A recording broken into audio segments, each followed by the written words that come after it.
오늘 함께 보실 말씀은 누가복음 12장 22절에서 28절까지의 말씀입니다. 누가복음 12장 22절에서 28절까지의 말씀을 제가 새한글 버전으로 봉독해 드리도록 하겠습니다. 예수님이 자신의 제자들한테 말씀하셨다.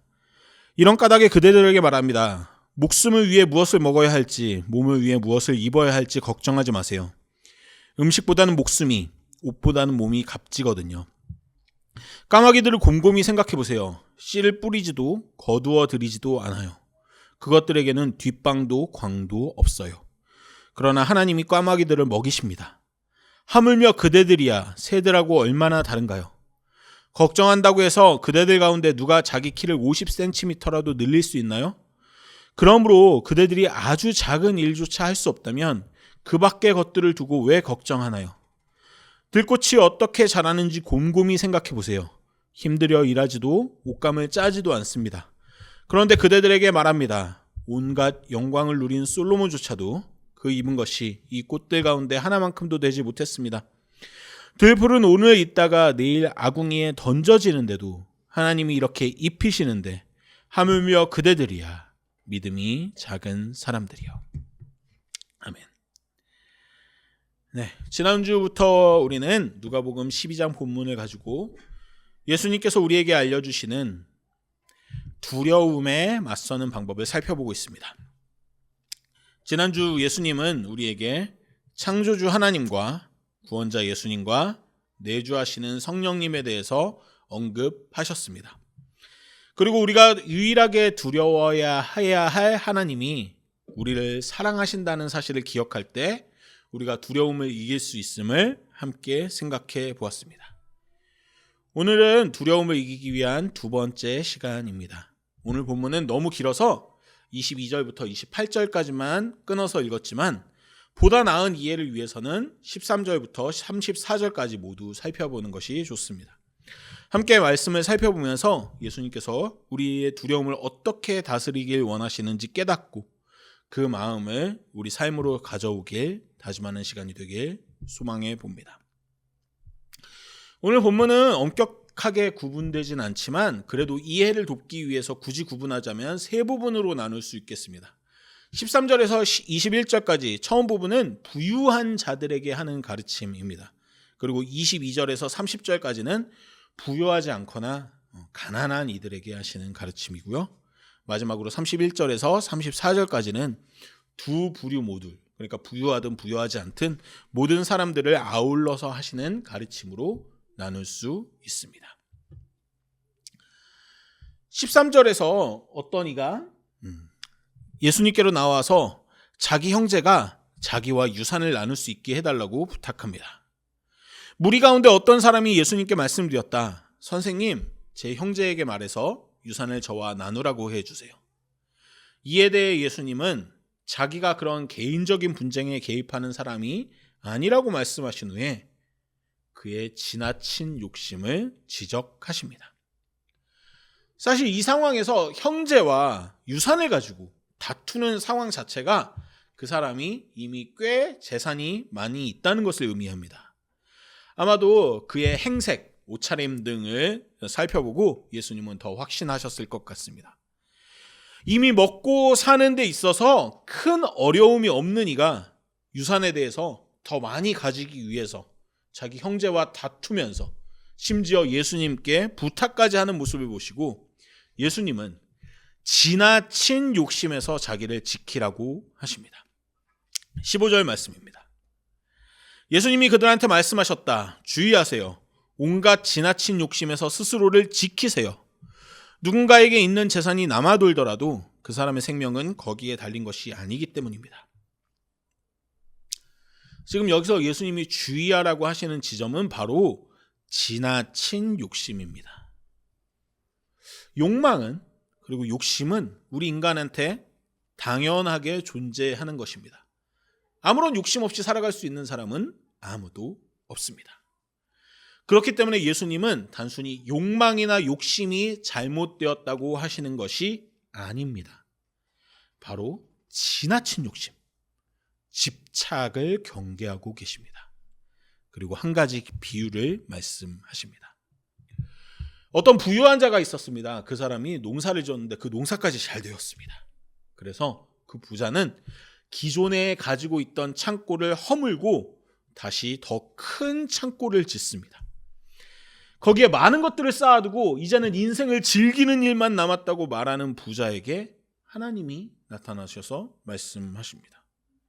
오늘 이 밤에 그 부자의 목숨을 하나님께서 걷어간다면 그렇게 쌓아둔 재산이 무슨 소용이 있겠냐는 말씀이었죠. 이 비유에 나온 것처럼 우리 인간은 결코 일용할 양식으로 만족하면서 살지 않습니다. 어느 정도 여유 자금을 모아두었다고 하더라도 우리 안에 두려움은 그리고 지나친 욕심은 멈추지 않습니다. 지금 있는 창고보다 더 큰 창고를 짓고 더 많은 것들을 쌓아야 내 두려움이 사라질 수 있을 것처럼 행동합니다. 그 과정에서 우리가 진정 두려워해야 하는 것들은 까맣게 잊어버립니다.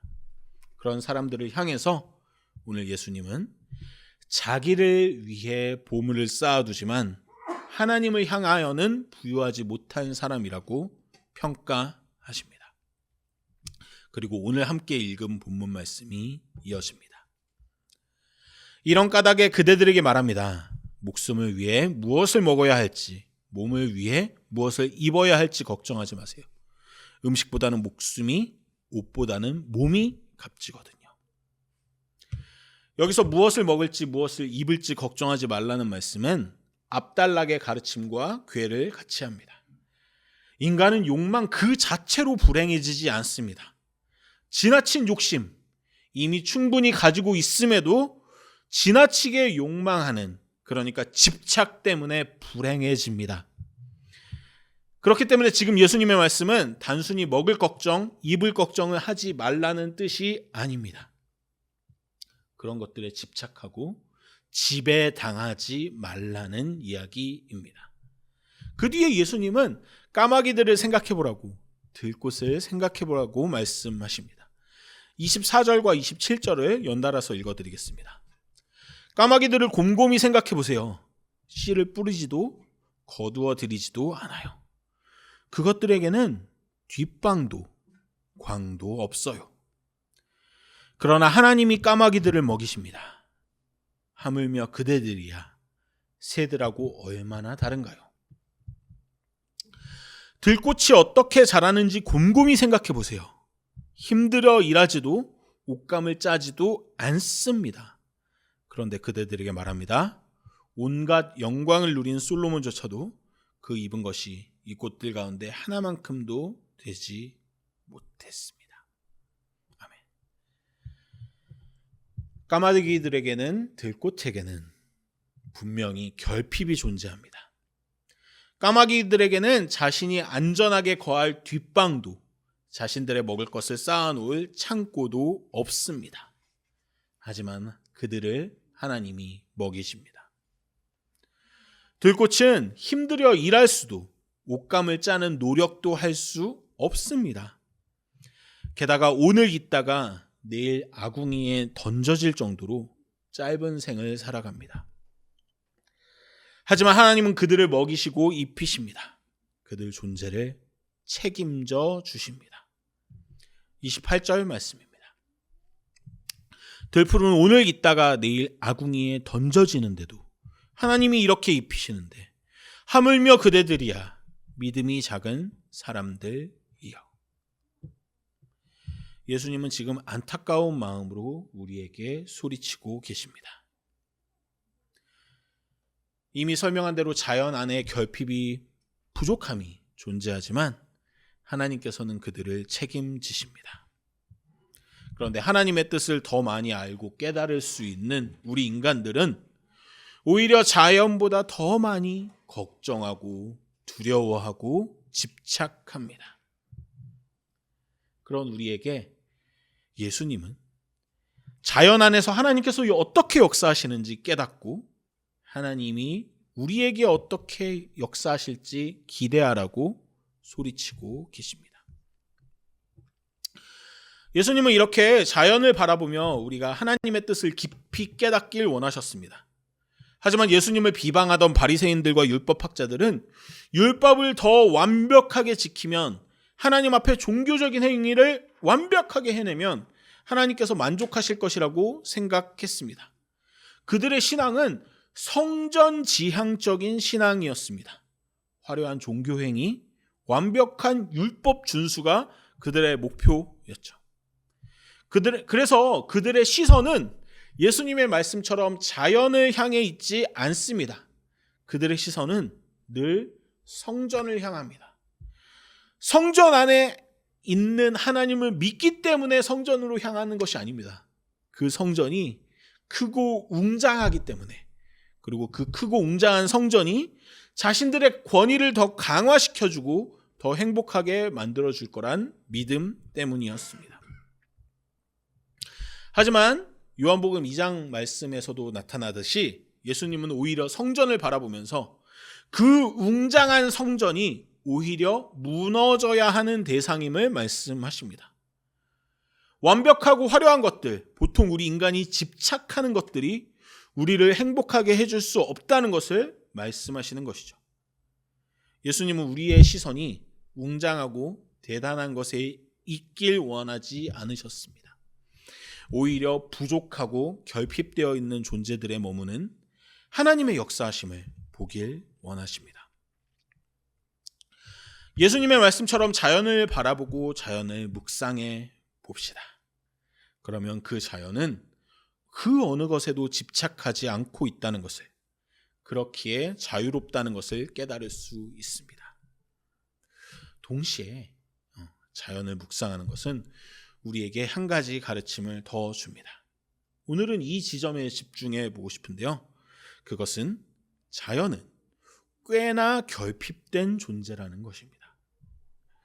자연 안에는 분명 아름다운 것들이 존재합니다. 그래서 우리한테 한번 자연을 묵상해 보세요라고 누군가 제안을 한다면 우리는 기본적으로 푸른 하늘과 밝은 햇살, 아름다운 새소리를 묵상하게 될 것 같습니다. 하지만 조금만 가만히 실제 자연을 들여다보면 그 자연 안에는 먼지, 어둠, 추위, 폭풍우 같은 지저분하기도 하고 결코 아름답다 말할 수 없는 것들이 함께 있음을 발견하게 됩니다.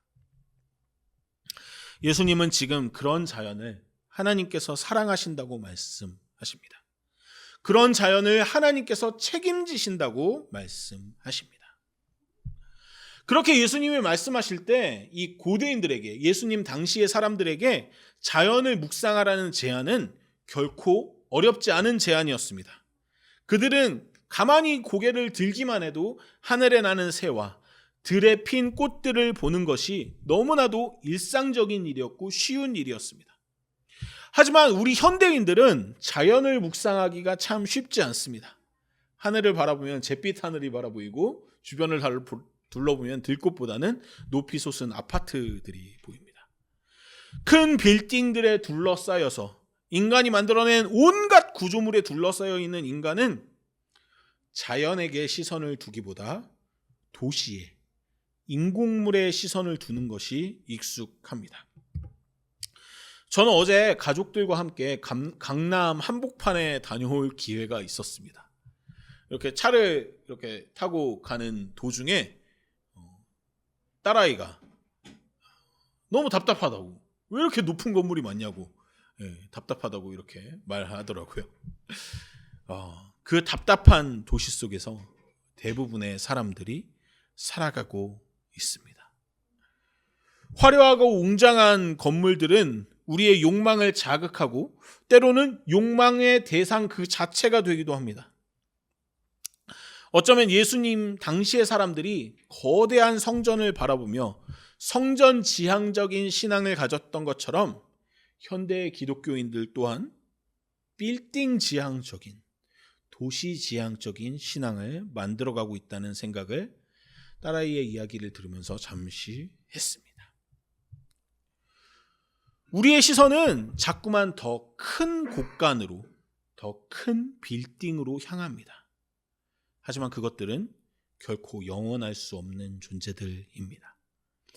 완벽하고 화려해 보이기에 우리의 욕심을 자극하고 집착을 만들어 내는 존재들이지만 그것들은 결국에는 무너져 버리고 말 것들입니다.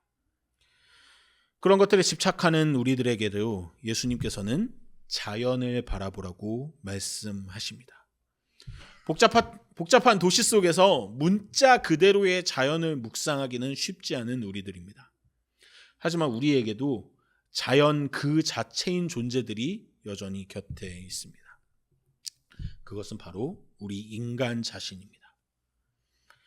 인간은 하나님이 자연 중에서도 특별히 생각하는 존재들이기도 합니다. 인간도 다른 자연 존재들과 마찬가지로 결핍되어 있습니다. 하지만 그 존재들을 하나님께서 책임지십니다. 인간을 바라보는 것은 자연을 바라보는 것과 비슷한 경험을 우리에게 줍니다. 인간을 때로 정말 아름다운 모습을 보여주기도 하지만 인간 안에는 온갖 더러운 것들이 혼재되어 있기도 합니다. 우리가 만나는 대부분의 사람들은 흔결 없는 깨끗한 사람들이라기보다는 망가지고 좌절하고 죄에 시달리며 결핍되어 있는 존재들입니다. 여러분 한번 생각해 보십시오. 인간으로서 완성되었다고 말할 수 있는 멋진 사람을 여러분들 머릿속에서 한번 떠올려 보십시오. 현실 세계에 존재하는 사람 말입니다. 그 중에서도 여러분 주위에 존재하는 사람이면 더 좋을 것 같습니다. 어떠십니까? 많은 사람들이 떠오르십니까? 아마 많은 이들의 이름을 떠올리기는 쉽지 않을 거고 몇 명의 이름이 잠깐 떠올랐다 하더라도 그 사람들이 저지른 실수들, 그 사람들의 부족한 부분들을 기억해내는 건 그리 어렵지 않을 겁니다. 반대로 생각해 봅니다. 여러분 주위에 망가지고 결핍되고 조금은 모자란 사람들, 그런 사람들을 한번 떠올려 보실 수 있었으면 좋겠습니다. 몇 명이나 떠올리십니까? 그리고 그 사람들의 부족한 지점들을 한번 설명해 주실 수 있겠습니까? 누군가 저한테 그렇게 묻는다면 아마 저는 하루 종일이라도 이야기할 수 있을 것 같습니다. 아이러니하게도 저는 그 지점이 바로 우리가 두려움을 이겨낼 수 있는 지점이라고 생각합니다. 사실 어떤 망가진 사람을 이야기할 때 멀리서 찾을 필요가 없습니다. 바로 여기 있는 제가 망가져 있는 존재입니다. 저는 삶이 지속될수록 나이가 먹으면 먹을수록 저라는 존재가 좀 더 성숙해지고 그래서 완벽에 가까워지고 더 완성되어질 거라는 믿음을 가지고 있을 때가 있었습니다. 그래서 20대 때는 30대 때는 내가 지금은 좀 미성숙하지만 부족하지만 그래도 언젠가는 나는 좀 더 완성되어져 갈 거라는 기대를 가지고 살아갈 때가 있었죠. 하지만 진짜 삶은 조금씩 채워져가는, 조금씩 나아져가는 저를 보여주기보다는 제 안에 결핍된 부분들을 더 적나라하게 보여주곤 했습니다. 좋은 책을 읽고 어떤 깨달음을 얻게 되면 그 깨달음이 저를 더 좋은 존재로 만들어 줄 거야 라는 기대도 있었지만 그보다는 제 안에 얼마나 부족한 부분들이 많은지 밝게 보여주곤 했습니다. 좋은 글들을 읽으면 내가 이렇게 좋은 글들을 쓰지 못한다는 사실이 다가오는 것처럼 좋은 사람들을 만나면 그리고 아름다운 세상을 바라보게 되면 내 안에 그 아름다움이 없다라는 것들을 더 선명하게 느끼곤 했습니다. 아무리 시간이 지나도 결코 해결되지 않는 문제들, 반복되어서 저지르는 실수들, 참 싫어하는 지점이지만 결국엔 나라고 인정할 수밖에 없는 망가진 부분들이 모두 바로 저 자신이라는 것을 계속해서 더 깊게 깨닫게 되곤 합니다.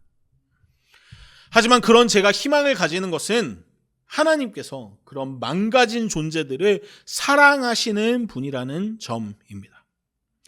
예수님이 바라보라고 한 자연은 그리 아름답지 않은 것들 투성이입니다. 아니, 오히려 가끔 아름다운 순간들을 우리에게 보여줄 뿐 자연이라는 녀석은 대부분의 시간과 영역에서 혼돈과 공허를 우리에게 보여줍니다. 하지만 하나님은 그런 자연을 사랑하고 책임지십니다. 인간도 마찬가지입니다. 우리 인간은 완벽하거나 반듯하지 않습니다. 멀쩡해 보이는 사람들도 어디 한 군데 나사가 빠져 있거나 아무에게도 드러내지 않는 윤리적 결함을 가슴에 품고 살아가기도 합니다. 심지어 멀쩡해 보이지 않는 사람들이 태반입니다. 불친절하고 부정적이고 무례하고 폭력적입니다. 더럽고 쉽게 짜증 과 화를 내며 자기 모순이 가득하고 자기 혐오에 빠져 있기도 합니다. 아름다움을 반짝이며 드러내기보다는 추함을 드러내기 훨씬 쉬운 것이 우리 인간입니다. 그리고 그 인간이 바로 나 자신입니다. 나의 부족함과 모자람을 발견하는 그 순간마다 그 결핍으로 인해 우리는 자연스레 완성과 완벽을 욕망하게 됩니다. 하지만 결코 다다를 수 없는 그 완성과 완벽은 우리를 두렵게 만듭니다. 그 두려움은 결국 우리를 집착하는 존재로, 채워지지 않는 공허 속에 살아가는 존재로 만들어 버리고요. 그렇게 지금도 두려움과 집착 속에 살아가는 인간들에게 예수님은 말씀하십니다. 그런 인간조차 하나님이 특별하게 생각하시고 사랑하시고 책임지신다고요. 그것이 우리가 삶에서 희망을 가지는 이유입니다. 제가 아는 가장 답답하고 가장 한심스러운 사람들을 생각해 봅니다. 결코 같은 하늘 아래 숨쉬고 싶지도 않은 그 사람들 말이죠. 인정하기 쉽지 않지만 그런 사람들조차도 포기하지 않고 기다리시며 사랑하시는 하나님이 제가 바로 우리 삶에서 희망을 발견하는 근거입니다. 그런 하나님이 나 또한 사랑하십니다. 여기저기 망가지고 허술해지고 지저분해진 나를 사랑하십니다. 나의 결핍과 상관없이, 아니 오히려 내가 결핍되어 있기에 완전하신 하나님이 내게 찾아오셔서 나에게 자비를 베푸시고 사랑을 부어주고 싶다고 지금도 말씀하고 계십니다.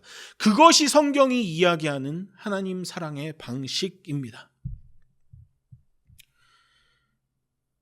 저는 우리가 오늘 예수님의 말씀처럼 더 적극적으로 자연과 인간을 묵상하며 살아가길 원합니다. 그 묵상 속에서 아름다움을 발견하기보다 오히려 자연의 결핍과 인간의 망가짐을 발견할 때마다 그럼에도 불구하고 사랑하시는 하나님을 만나고 고백할 수 있으면 좋겠습니다. 내 안의 망가짐이 내가 망가진 사람이라는 것이 한심스럽게 느껴질 때마다 그럼에도 불구하고 사랑하시는 하나님을 고백할 수 있었으면 좋겠습니다.